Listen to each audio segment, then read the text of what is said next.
What do you think, man? Oh, Sean squeaked his way in. No, look, whenever you go through a season where you're 10-7, you're in the playoffs for the first time since 2015. You have your first winning season since 2016.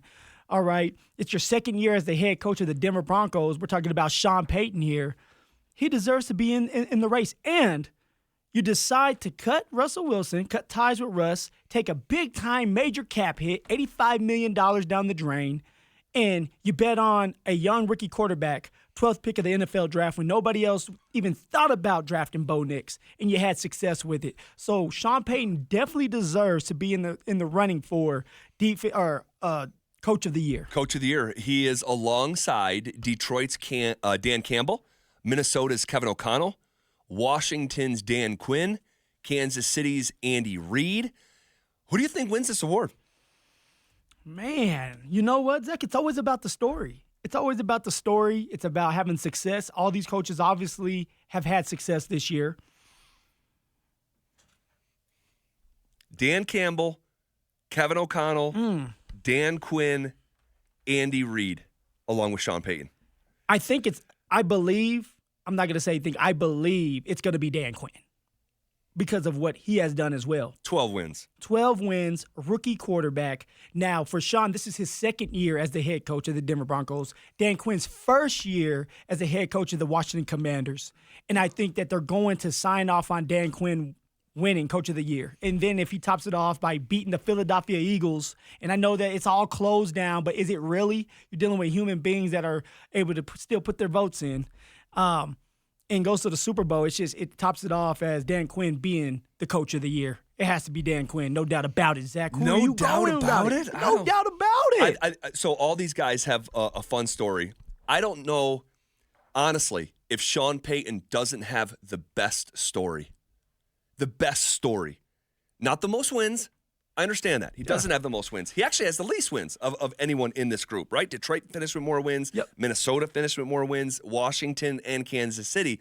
But I believe that Sean Payton actually has the best story. Well, explain that why. Well, I think you already did it for me, honestly. Oh, dang, I hate when I do all the heavy work, heavy lifting, man. Yeah, that's the dynamic here. You do the heavy lifting around here. Thank you. At least you admit it. I'm not worthy.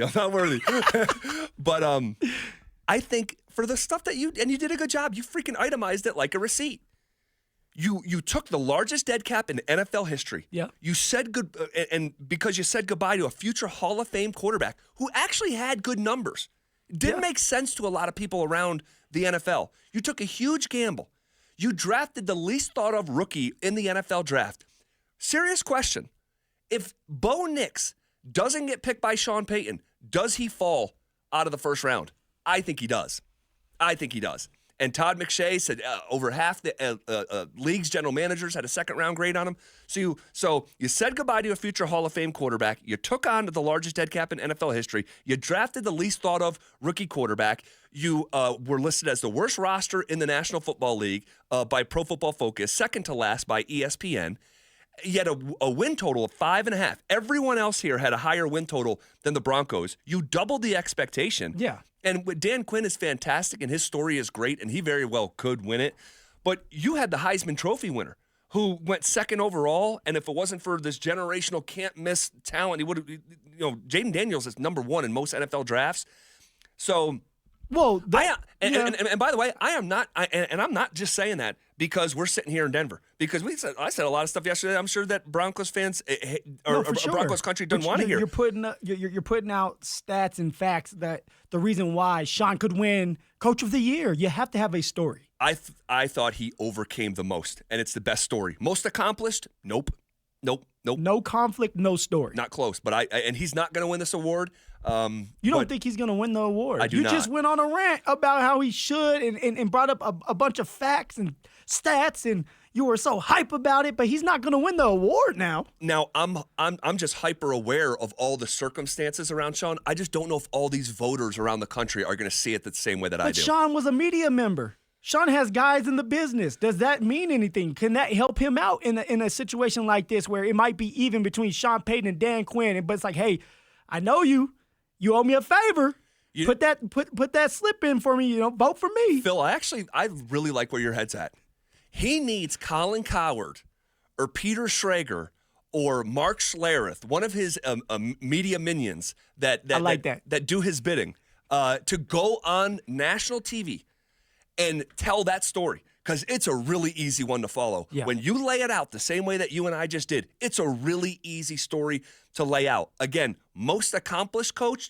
No, he's actually the least accomplished from the regular season. But the fact that he had that team in the playoffs and winning 10 games with that set of circumstances. But Dan Quinn was the same way. Now, I understand, with the cap money and all that. But you have to think the Washington Commanders, they won 4 games last year. They were going through issues with their owner and all that, with the general managers, and they were able to get that under control. Dan Quinn comes in there his first year, not his second. Right. His first year, and he has his boys rolling. They have an opportunity. They're 60 minutes away from being in the Super Bowl. And this is just a regular season? It's a regular season. Yeah. I know. But hey, 12 wins leading up to that's a great story in itself. And Dan Quinn, he was a successful coach. He was with Atlanta Falcons. Yep. We talked about it yesterday. You brought it up, and you were like, hey, look, Dan Quinn had Matt Ryan, who was the MVP. All right, they were in the Super Bowl against the Patriots. Yep. End up losing that game. They should not have. And so he has a little backing, and people love him too. So it's going to be interesting. I'm interested to see, is it Dan Quinn then Sean Payton, or is it Sean Payton then Dan Quinn? Because I think both those coaches have the best opportunities to win this award. Yeah, and each voter is going to probably just see it a little bit different. Yeah. They're going to see it a little bit different. But Dan Quinn, and yes, they were coming from a lower win total a year ago. The 4 wins to 12 wins is insane. It really is. It's like a Madden game, man. It's super digestible to say, like that story. They were a 4-win team. He had a rookie quarterback, and they went and won 12. That might be good enough to win it. And maybe I am catching myself with a little Denver bias, but I really don't think so. Dan Quinn didn't have a roster that was ranked dead last. Dan Quinn wasn't overcoming the largest dead cap in NFL history. And Dan Quinn had the Heisman Trophy winner who went second overall, and not Bo Nix, who probably wouldn't have gone in the first round if the Broncos didn't pick him. So for those reasons, I think Sean has the best story. Just to reemphasize for a third time, not the most accomplished, but the best story. And oftentimes these awards, like Coach of the Year, they're narrative awards. Yeah. Who won the Big 12 Coach of the Year? Kenny Dillingham. Yes. Kenny Dillingham had the best story. But also, you have to have the best story. And like you said, you have to be able to back it up with substance. And Kenny Dillingham got into the playoffs. Yes, but they were also picked last. They were. They were picked dead last in the Big 12. How does a team that was picked dead last win the Big 12? That's insane. That's a story. I think this is a great story that's been told here by Sean Payton in Denver. It's a great story. Don't get me wrong now. It's a great story. If Sean Payton wins the award, he truly deserved to win the award. But when you have someone like Dan Quinn, too, that's doing some great things over there, now people might be angry and say, well, the NFC, it's weaker, and that division's weaker. And that may be true because for a long time I used to think the same thing when I was in the AFC. It's like, look, NFC sucks.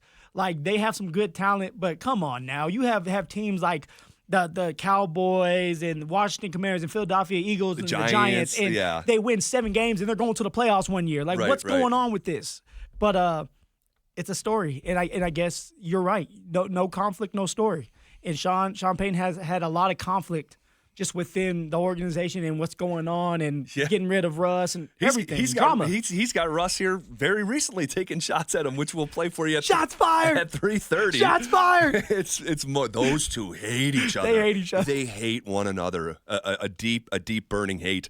We'll get to those comments at the bottom of the hour with the 3 count. But we were gonna do this kind of, it's like a fortuitous for us to get this news that Sean Payton is up for Coach of the Year. We had already planned to do this segment.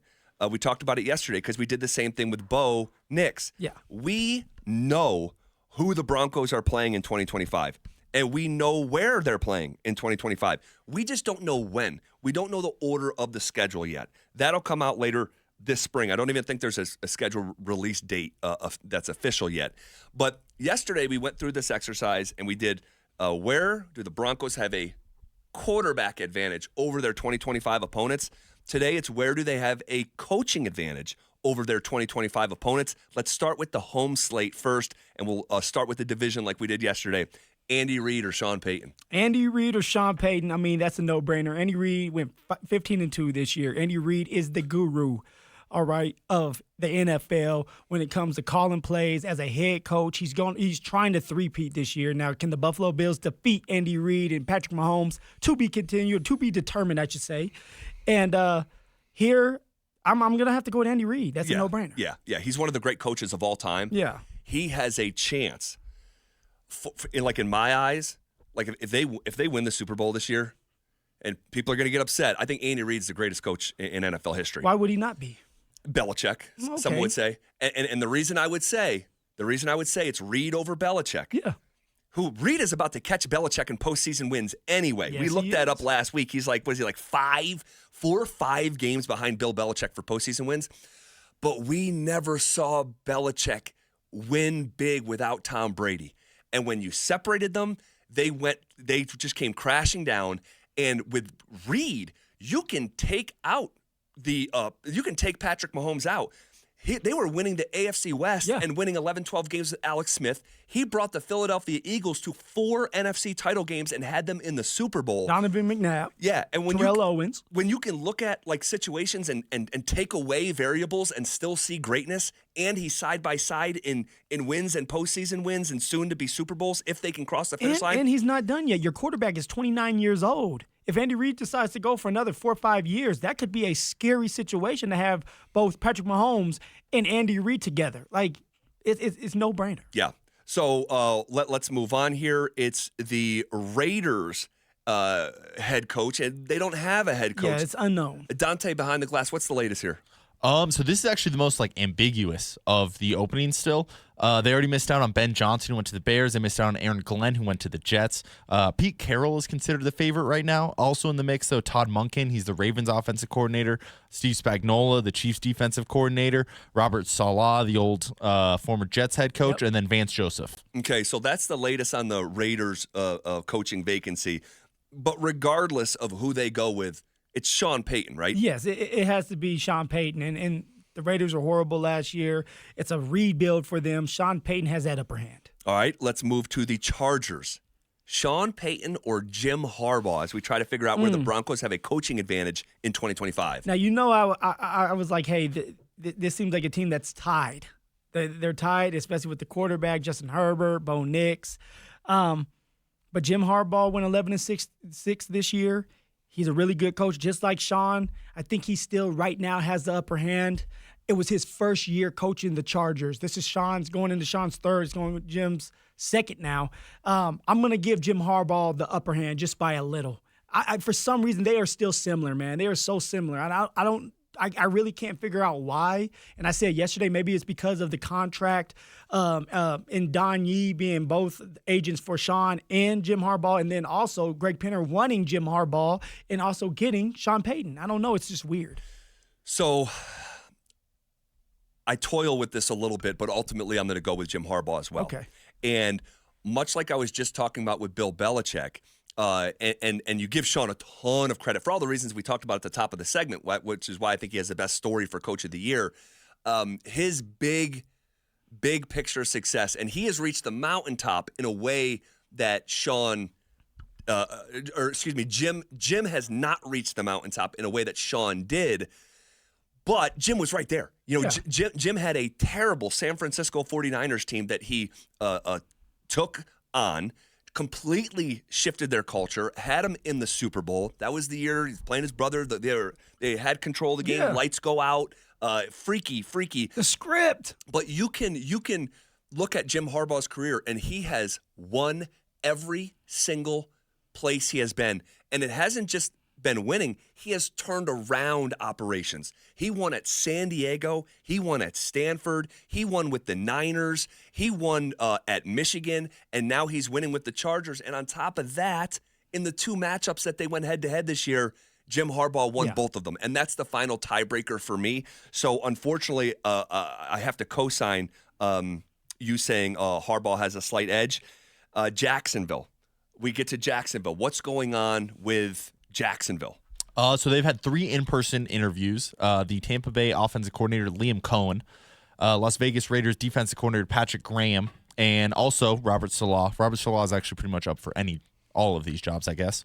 And then also in the mix, but they can't formally have interviews with them, is Bills offensive coordinator, Joe Brady, Philly's offensive coordinator, Kellen Moore, and Kansas City's defensive coordinator, Steve Spagnuolo. Okay, thank you for the They latest. also, one last little note on that, they also have the opening at GM. However, the reports are that they're going to hire a head coach before hiring the GM. Okay, that's the latest with Jacksonville. Regardless what direction they go, Sean Payton has the edge here. None of those coaches stand out as like, oh, if they have if they're the coach of the Jacksonville Jaguars, they're going to be better than Sean Payton. So no. What about the Tennessee Titans? Yeah, I mean it's Brian Callahan, and he was with the Cincinnati Bengals when they went on their run. They were 3-14. 3-14. Sean is way over Callahan right now. I'm gonna have to go with yes for Sean and no for Callahan. Yeah, definitely don't have to spend much time on that. We're talking about the Broncos' 2025 opponents. We're going over the home schedule because we do know who they're going to play and where they're going to play. We just don't know when yet. We get to the Dallas Cowboys, and this one, it looks like it's going to be Marty Schottenheimer Jr. Yeah. And it doesn't make any sense to me. What in the world is going on over there in Dallas? It's Jerry Jones, man. It's Jerry Jones. It's sick is what it is. Like, come on, man. Like, what's going on? Like, you went and had all this hype around Deion Sanders and hey, you might, bring him in. And what was that? What was that all about? All that commotion. I said Marty Schottenheimer. I meant Brian Schottenheimer. Phil, this doesn't make any sense to me. This guy has had 3 jobs in the last 5 years, has not called plays, and he's going to be the next coach of the Dallas Cowboys? But it's kind of a joke. And if I'm someone like Dak Prescott and I already have people on my back because I can't make it to the big game, I'm like, coach, or not even coach, Jerry, what are you doing, man? I need help. I need somebody that can come in here and help me lead this team, maybe an offensive coordinator or even a defensive coordinator that can help us get over the hump so that I won't be the laughingstock and everybody looks at me as a bust. Dude, first-time head coach and doesn't call plays. And it makes no sense to me. We're going with Sean Payton. Yes, here. we're going with Sean Payton. I hope Sean puts it on him. All right. Looking at the home slate for the Broncos, we get to the New York Giants. It's Brian Daboll. Brian Daboll, you know a lot about him because of Buffalo, and he had a really great year when he first got there with Saquon Barkley. They got to the playoffs. They won the first round. It was a great story, but it just, to me, it's not sticking. Sean Payton's a way better coach than Brian Daboll, and I'm going to stick with that. Yeah, there's not enough substance to draw from. Not even close, actually. Sean Payton, major advantage there. We get to the Cincinnati Bengals. That's got to be Sean as well over Zach Taylor, right? I had it as Zach Taylor, man. No way. Yeah. Really? And you know why? It's because Zach Taylor was able to get to the Super Bowl recently. And I know Sean, at that moment, Sean was not in the league. But when you have Joe Burrow, Zach Taylor, and they have like something there with Zach Taylor is just clicking. And he almost had his team back in the playoffs after being down. Nearly. And so it's like I'm going off of even this year where it was a shootout. Now, Zach Taylor had a couple bad decisions that could have really lost them the game, but they end up pulling it out.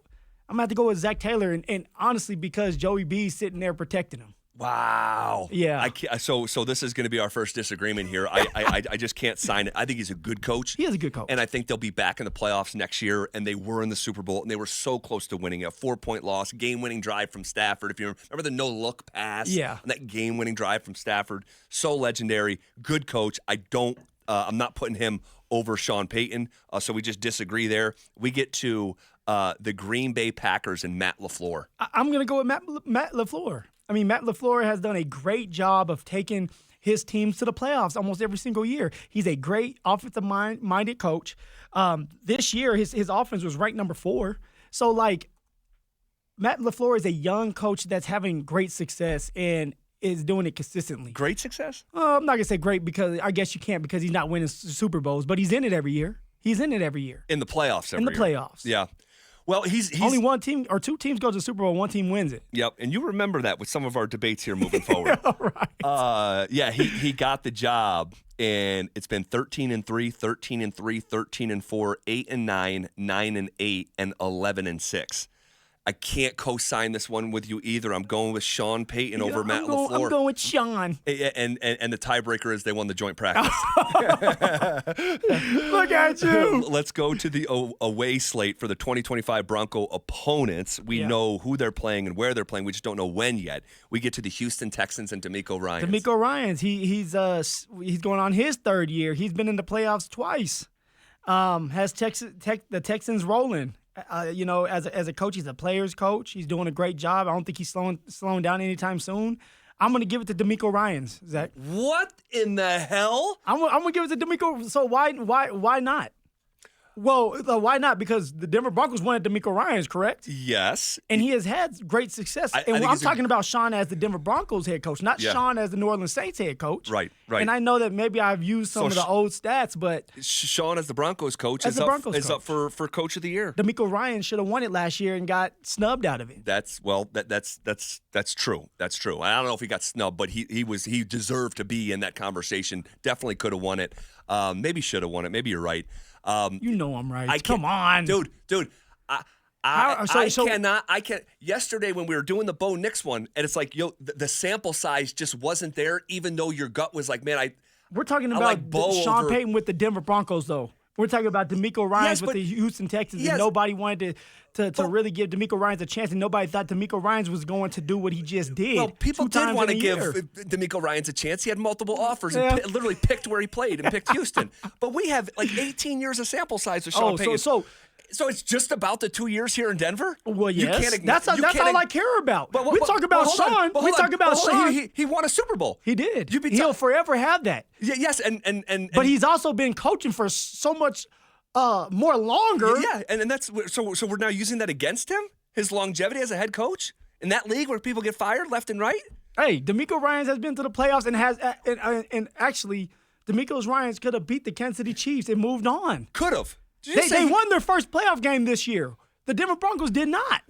They beat the Chargers. Oh, now we're talking about they beat the Chargers. Jim Harbaugh. You just put Jim Harbaugh over Sean. Yeah, no, Jim Harbaugh's been to a Super Bowl and has been a great coach. The Chargers beat the Broncos twice, man. D'Amico Ryans has one playoff win. And you know Sean what? Payton has so D'Amico has as many playoff wins as Sean has a Super Bowl. Because D'Amico Ryans is a young head coach. Oh, that's ageism. You're holding Sean's age against him. Dear This is the tiebreaker. D'Amico Ryans beat Sean Payton last year. In the discussion. It's not in a discussion. We just disagree on this. I'm going with Sean. You're going with D'Amico Ryans. Look at you. Who's the coach in Indianapolis? Shane Steichen? Yep. Right? Shane Steichen. Can't go over Sean. No, Sean beat up on Shane Steichen. Sean is the man over there. The Philadelphia Eagles. Nick Sirianni. Yeah. Could be going to a second Super Bowl here in the last 4 years. And what's so crazy about this situation with Nick Sirianni is every time you look around, he may be out of a job. I know. Yep. And he's winning a lot of games. I know. 14-win team. So who are you going with? It's going to have to be Nick. Nick Sirianni. Yes, it's going to have to be Nick Sirianni. Come on, he might have a chance to go to his second Super Bowl. I'm not going to give you a ton of pushback on that. I'm taking Sean Payton. Why? Because he's Please explain to me. Because I watched Nick Sirianni on game. He is he is such a product of the roster that's been put in front of him. Can Sean Payton take Jalen Hurts and do what Nick Sirianni has done with Jalen Hurts? Answer that question, please. Because I'm watching him do it with a rookie. I'm watching him do it with a rookie. He couldn't do it. You sat here and said at one point that Jalen Hurts is like Russell Wilson a long time ago. And now you're sitting here saying that. We're going to have to go back. Why did I? You said they were similar. Now you have said that. In terms of like younger Russ in his career. Yeah. You're telling me the Sean Payton here that's all about time, rhythm, processing, that he could do something with Jalen Hurts? I'm not saying that. It's not who would you work better with a quarterback. It's who do you think is a better coach. I think Sean Payton is a better coach than Nick Sirianni. I think if Sean Payton was the coach, well, I'm not going to say that because I don't know how he would work with Jalen Hurts. That's a good point. I really don't know. Now you're trying to Jalen Hurts holds on to football like Russell Wilson. So maybe that's why I said they were similar. Yeah, you did. Yes. And then running around as well. Yeah, he would drive Sean crazy. So, maybe Nick Sirianni is getting them better out of Jalen Hurts in that unique situation. but that doesn't make him a better football coach than Sean Payton. Well, I mean, Nick Sirianni's going for his. If he wins this one, he'll be in his second Super Bowl. He's got an incredible roster. I'm not saying he's a bad coach. All right, you're just saying you're taking Sean over Nick right now. If you were restarting this franchise right now, you're taking Nick Sirianni here in Denver over Sean Payton? After seeing what he has done with the Eagles, yes. Wow. Yes. Wow.